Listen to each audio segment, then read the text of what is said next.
Govanin, welcome back to Medieval Art. I'm Dr. Bryan Keene. Season 2, Episode 6 of Lord of the Rings of Power is titled, Where Is He? And all of Middle-earth has now begun to search for Sauron, the Dark Lord who's returned. I'm here with Dave Lewis of Cinema Millennials on TikTok, Instagram, and YouTube. Dave, the pieces of our streaming series chessboard are set, so where do we go first? Well, just like the Uruks, we'll be waiting outside the gates of Region while we watch with popcorn in hand the greatest gaslighting in the history of Arda going down. Anatar is infiltrating Celebrimbor brilliantly again by playing on his vulnerabilities and his lust for knowledge and how to surpass his grandfather, the illustrious Feanor who is behind you.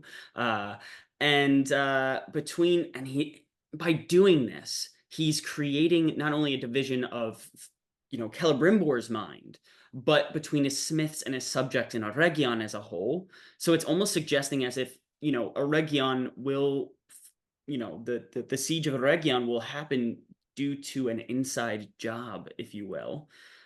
So I think what we're getting here is really brilliantly done. Again, great performances from Charlie Vickers and Charles Edwards, the two Charlies.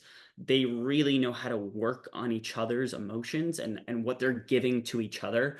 There is clearly a relationship that these two have, a very strong relationship, especially when you see Celebrimbor outlandishly acting the way that he is, pushing his friend that has helped him almost, as Anatar says it, he's on the threshold. His boots are on the threshold of creating this magnificent work, the greatest of all works by becoming the greatest of all smiths. So I think it's really interesting to see where that relationship will go and eventually end up.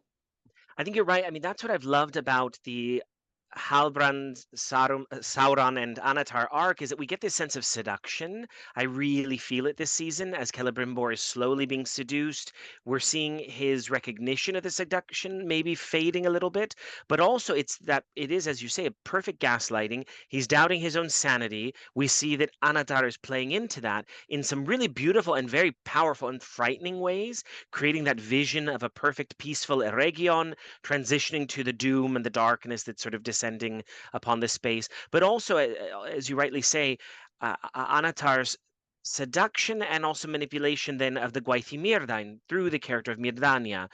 We see that very clearly playing out. I love that we also see Anatar leave Eregion and go to Khazad-dûm, where we have a really interesting storyline play out, this sort of quest for additional mithril, but then we're also seeing the downfall of the dwarves even more and that hint of a future fire monster to come. So I like seeing Anatar's influence spreading out. It's what I wanted more of in season one, and now we're getting glimpses of it. How did you feel that the Khazad-dûm dwarven storyline went this week? I love their story, especially the relationship between the two Durins. It is so good. Both of those actors are on top of their game. And of course, we have, the relationship with Durin and Disa. It I don't know how to feel with those characters. I love them so much. They're definitely the strongest performances from Owain Arthur and oh my gosh, her name is Sophia Nomvete, I think it is. That's right. Um, it's honestly it's so vital to the show and what brings a lot of people to the show. I love that tension between father and son. The first season I got teary-eyed when they're having their whole relationship about, wait till you have children line and all this kind of stuff. I love their father-son relationship, and to see that deteriorate so brilliantly acting wise is so great. To see that vulnerability, that loss of faith within his father, and that ultimate breaking down of that relationship is going to be something that is really going to be interesting going forward, and how the eventual downfall of Khazad-dûm does happen. I agree, and I think I'm glad you point out the father-son relationship because I think some of what I'm missing this season is that relationship between Elendil and Isildur for the reasons that we understand based on the writing of the show.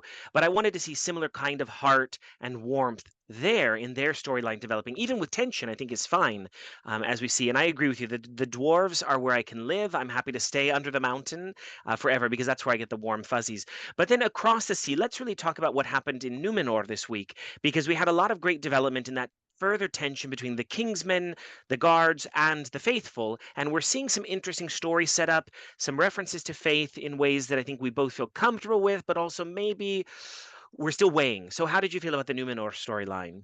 Yeah, once again, it seems like the writers are leaning heavily into Tolkien's Catholic faith, in that the primary world is going to be an inspiration of the secondary world adaptation, with Elendil as acting as this Jesus standing in trial in front of Pontius Pilate in a way.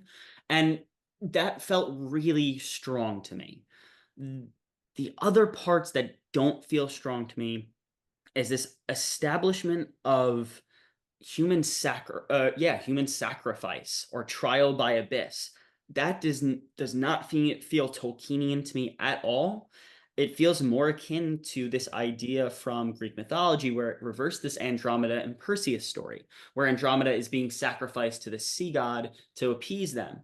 I understand that it's supposed to be like, it's like a witch trial, innocent, but it makes Numenorians cruel or have an established cruelness or cruelty to them, and also establishes that the Valar are cruel. And it also makes no sense that why would the Valar gift this land to the people that were faithful to them and establish a ritual rite that could kill them in such a brutal way?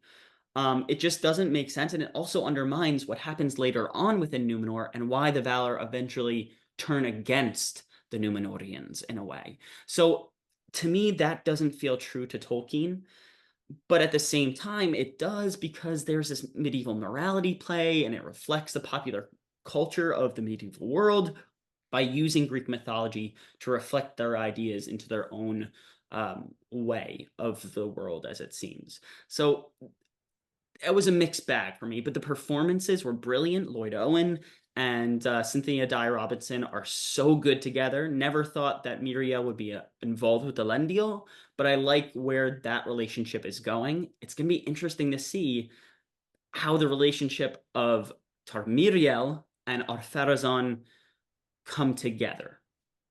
Yeah, very nicely said, because that storyline in Tolkien is complicated and maybe wouldn't sit the same today, knowing that they're cousins and so forth. But I do like that we have more of the tension brewing there. I think I like the lore references to Amandil, which felt missing in season one.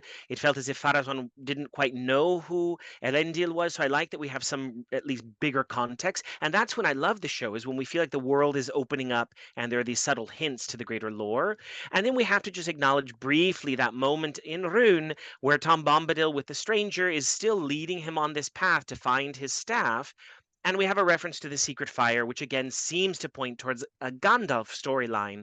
And I think it's that aspect of hinting and humming and hawing that is starting to drive me a little bit nuts, because if we know anything from Tolkien, we have three wizards in the East, really. Saruman does take a moment in the East to sort of seek for answers. The blue wizards are in the East. This happens later. I'm okay with the timeline compression and movement, but if this does end up being Gandalf as the stranger, oh, I guess I just wonder. And then also Tom Bombadil giving the great speech that Gandalf then gives to Frodo about Gollum later.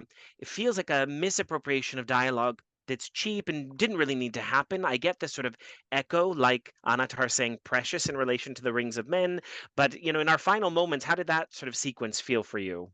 Yeah, it felt more akin to something that happens in Star Wars. It felt that Tom Bombadil was acting as this Yoda character rather than him kind of, pushing him towards something or aiding him in Tom Bombadil's way.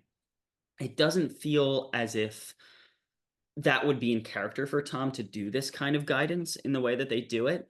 And you're right, it just felt like you're cheapening Gandalf and who he is in his wisdom and how much he has learned about the peoples of Middle-earth and about death and destruction and how, military complexes completely destroy the smaller people.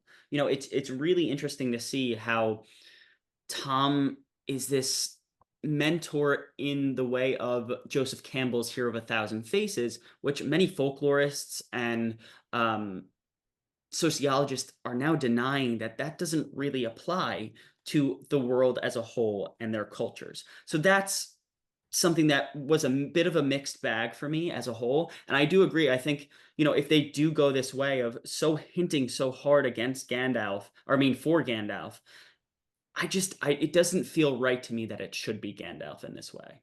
I agree. I mean, there's so much more to discuss, so let's unpack it in a moment. And thank you again, Dave Namarie. Namarie.